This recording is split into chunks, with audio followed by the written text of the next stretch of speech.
Telework can have both positive and negative outcomes on your life. Technology has changed the way we live, especially the way we work. For many jobs, workers no longer need to be in a fixed office building.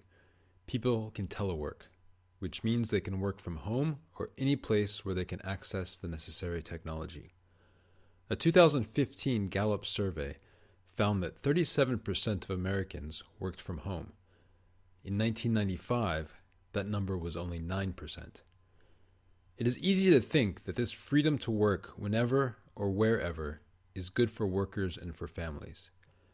As it turns out, teleworking is both good and bad. A new report warns that some forms of teleworking may blur the line between our personal and professional lives. In other words, some teleworkers may have a hard time keeping their personal life separate from their professional life. This report claims that this blurring may have negative effects on the health and well-being of teleworkers. The authors of the report say the findings are unclear and in some cases contradictory. For example, the researchers found that, on the one hand, teleworkers report reduced commuting time, more time for their families, and a better balance between work and professional life.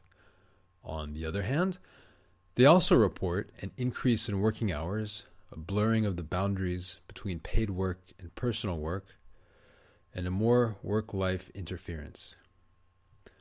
For some people, teleworking adds more family-work conflict, while for others, teleworking lowers family-work conflicts. For some people, teleworking lowered stress.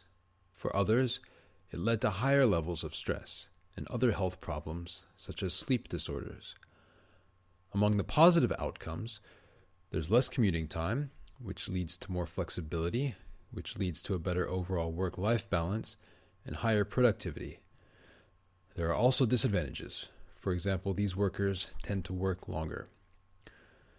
The report also states that teleworkers who are out of the office too often say they feel isolated or separate from their colleagues and the work environment. He calls this a disconnect from coworkers and from the organization as well.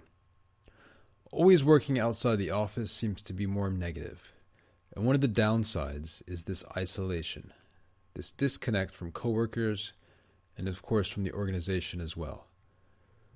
Vargas explains that there are more positive outcomes for those who telework part-time. He said this was good not only for the workers, but also for employers and companies. The findings show that if workers do it on a part-time basis, this way of working can be associated to positive outcomes both for workers, but also for employers and companies. Messenger adds that 2 or 3 days seems to be the sweet spot, or the most effective balance. Half the time in the office and half the time outside the office seems to help avoid these isolation and disconnect issues. Messenger explains that many organizations have developed policies to overcome this problem. They set maximum numbers of days per week during which people can work outside the office. Usually, employees are able to telework only 2 or 3 days a week. The report also recommends measures such as shutting down computer servers outside working hours and not sending employees emails when they are on holiday. The researchers suggest that turning off all electronic devices and creating rest periods for teleworkers will also help avoid negative effects on workers' health and well-being.